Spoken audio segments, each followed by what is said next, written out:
kebanyakan orang masih tidur, di sudut kota Bandung ini, antrian di sebuah gerobak makanan sudah mulai buka sejak pagi buta. Banyak yang datang bukan buat sarapan biasa, tapi buat mencari satu mangkok bubur Mandarin dan seporsi batagor Bandung yang belakangan viral di media sosial. Hai bos-bos semua, saya Lucky Sarwo dari Hang 88, jualan bubur Mandarin dan batagor. Pengen tahu cuannya seperti apa? Tetap ikutin saya terus hanya di Cuan Bos.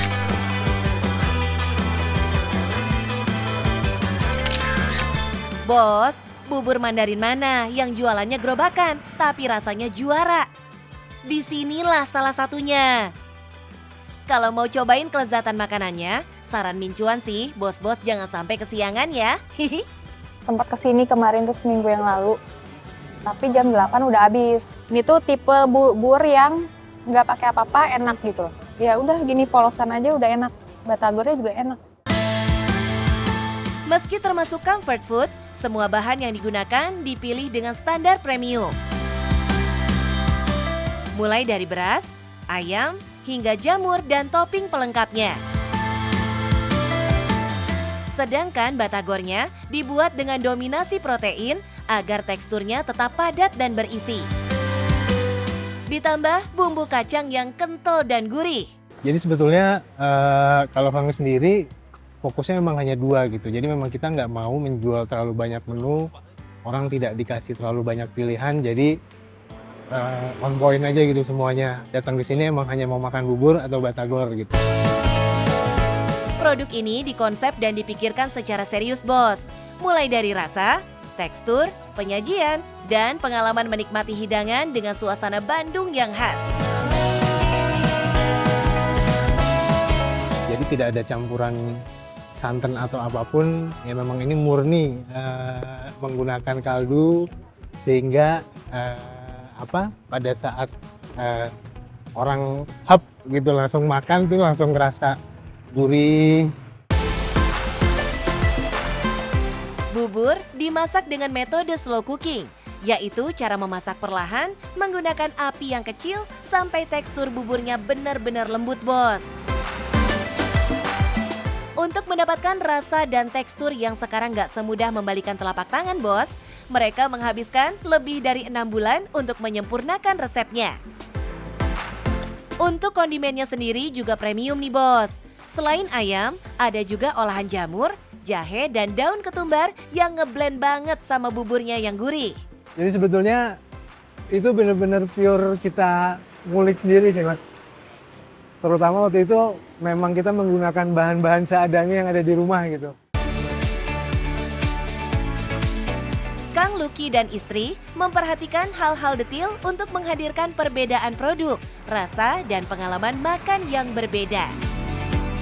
Mulai dari gerobak stainless yang bersih, sampai detail penyajian yang jarang ditemukan di street food pada umumnya.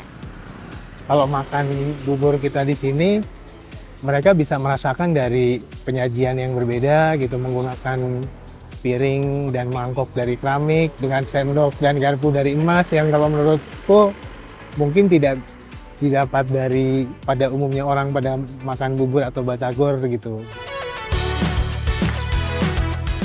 Keramahan pelayanan di sini juga menjadi kunci terciptanya produk servis yang dekat dan hangat dengan konsumen. Siapa sangka, bos, bubur viral ini lahir bukan dari chef profesional, tapi dari hasil eksperimen tangan Lucky dan istrinya. Aku sama istriku nih kebetulan memang nggak ada background tukang masak sebetulnya, tapi sebetulnya kita sering seneng untuk eksplorasi, bikin sesuatu di rumah gitu. Sampai suatu hari kita pengen coba bikin satu menu yang di luar mie atau nasi yang biasa kita buat, maka terciptalah bubur ini sebetulnya gitu. Ketika viral, tantangan baru pun datang. Antrean memanjang, pesanan menumpuk, dan banyak pembeli tidak kebagian. Agar lebih adil, akhirnya manajemen antrian pun dirubah. Mereka membuat sistem pembatasan pembelian. Untuk sementara ini semua pembelian dijatah, jadi satu orang hanya bisa beli 2 bubur dan 2 batagor, tujuannya untuk bisa agar semua bisa kebagian. Menariknya bos, Heng 88 tidak tumbuh dengan iklan besar-besaran.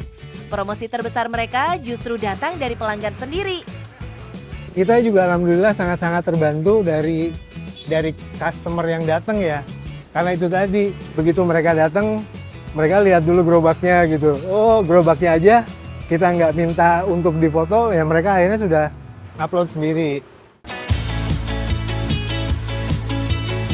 Meski hanya berjualan dalam waktu singkat setiap pagi, tapi perputaran bisnisnya sudah cukup menarik nih bos. Dalam sehari, Kang Luki bisa menjual 100 hingga 150 porsi bubur. Dengan harga sekitar Rp35.000 per porsi, omset hariannya berkisar 3 sampai 3,5 juta rupiah bos.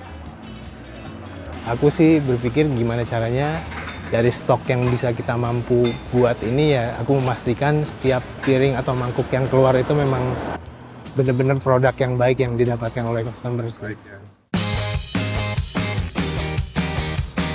Di tengah ramainya bisnis kuliner Bandung, Heng 88 membuktikan bahwa produk sederhana pun bisa punya nilai tinggi kalau dikerjakan dengan serius. Buat bos-bos semua, kalau ada yang pengen cuan seperti kita, sebetulnya poinnya ada 2. Pada saat kalian mau berusaha, jalanin aja dulu, karena itu adalah semua proses ya, bahwa proses itu yang memang nanti akan kita pikirin benar-benar dari mulai konsepnya, implementasinya seperti apa, produknya seperti apa. Pada saat hal-hal detail seperti itu, semua udah kita lakukan dengan benar, maka nanti uang yang ngikutin biasanya gitu. Yang penting, cuan bos!